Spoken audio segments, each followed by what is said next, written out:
No Novo Testamento, há variados exemplos de atitudes, de comportamentos que são comparados à luz da palavra de Jesus. Por exemplo, há um grupo na Bíblia que Jesus afirmava que a conduta desse grupo ela era uma conduta hipócrita.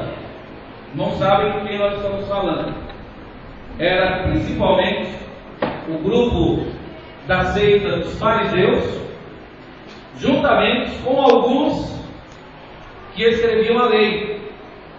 Os homens mais preocupados em ensinar o povo a se comportar, a se conduzir na ótica de Jesus, eram os que mais falhavam na prática. De maneira alguma Jesus condenou a lei, os escritos ou aquilo que era ensinado.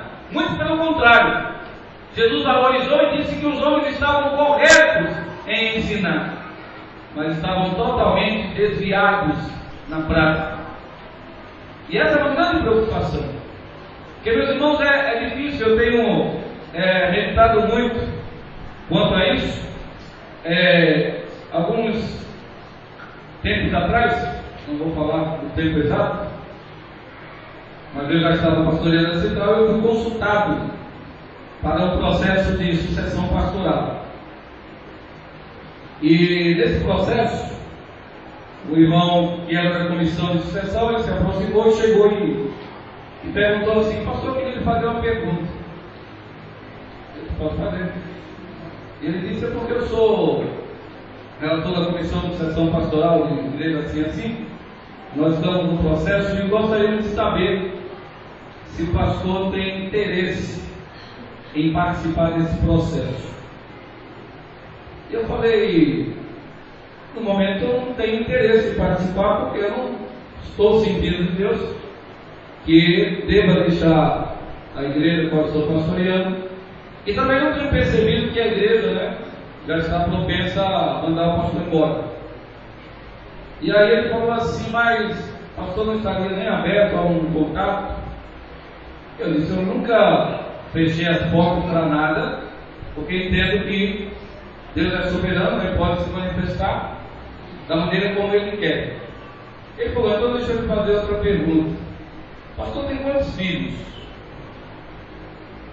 Eu falei: pela graça de Deus eu tenho um filho.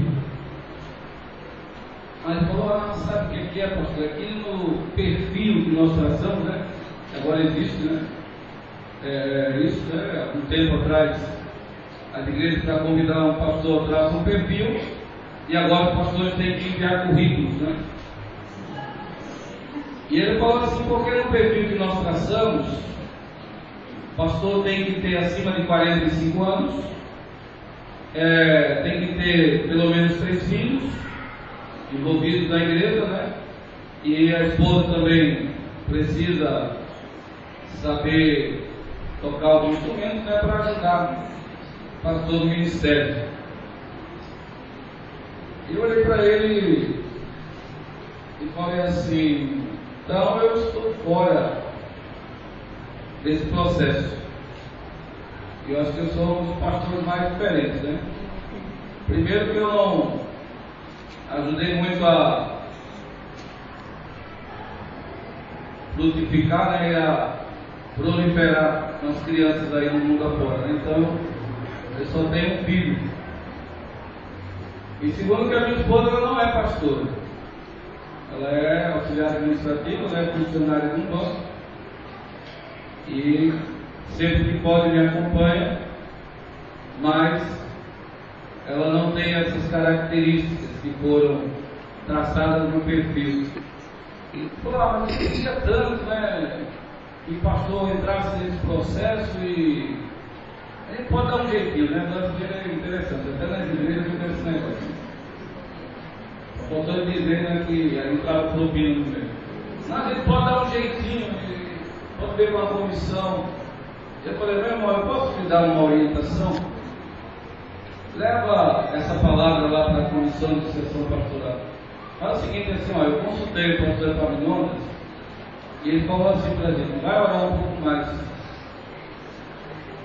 porque os irmãos entrem no site da convenção, procurem a Ordem dos Pastores Batistas do Brasil e lá os irmãos encontrarão uma orientação dos passos a serem seguidos na sucessão pastoral. Eu estou percebendo que os irmãos estão encontrando alguma dificuldade e peçam para agirem com mais sabedoria, porque com certeza, falei exatamente assim, eu percebo que Deus não está nesse negócio, não funciona assim as coisas de Deus. E aí ele falou assim, eu vou pensar no assunto, né? Quer dizer que o nome do pastor está descartado. Eu falei, não estou descartado nada, eu estou pastoreando a igreja central do Itaim, graças a Deus. Mas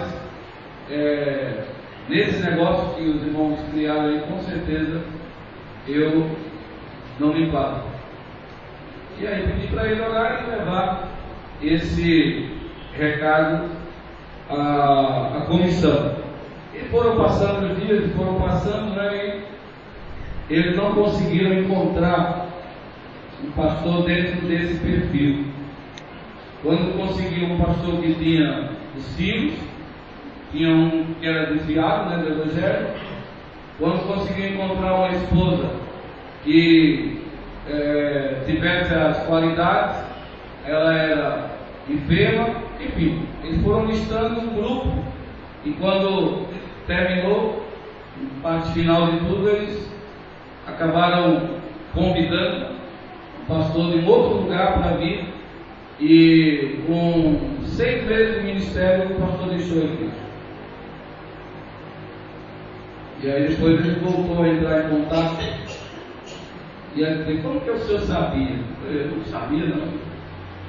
Simplesmente a experiência nos diz, né, que essas coisas são complicadas. O que é que o irmão fez? Ele falou, eu saí da relatoria da comissão de sucessão pastoral. Ele fez muito bem. E é bom que o irmão não entre mais, se tiver com a mesma visão. Não, a gente agora vai trabalhar diferente. E aquilo ali me trouxe uma preocupação muito grande. Como me traz preocupação conversar com algumas pessoas dentro da igreja, né? E eu lamento profundamente que às vezes a gente não possa ter acesso, né, como gostaria. Percebo que as pessoas estão mais propensas a procurarem psicólogos, nada contra, né? Inclusive nós temos a nossa igreja que é uma pessoa de Deus, muito abençoada, mas as pessoas são mais propensas a desabafar, a compartilhar os seus problemas, até muitas vezes de ordem familiar, numa sala de um psicólogo, do que propriamente com o seu pastor.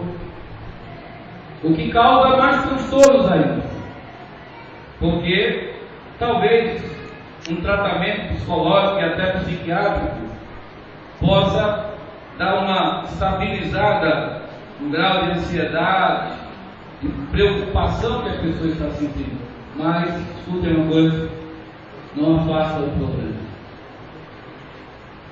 Problema de rusgas, de intrigas entre irmãos só acaba, sabe com o quê? Palavrinha mágica? Perdão. Não há como. Problemas entre marido e mulher só acabam, sabe com o quê? Com amor. Então não adianta fazer, buscar alternativas, terapias, se na verdade a gente sabe o que tem que fazer e não quer fazer. Na verdade o homem não quer assumir o compromisso de dizer aquela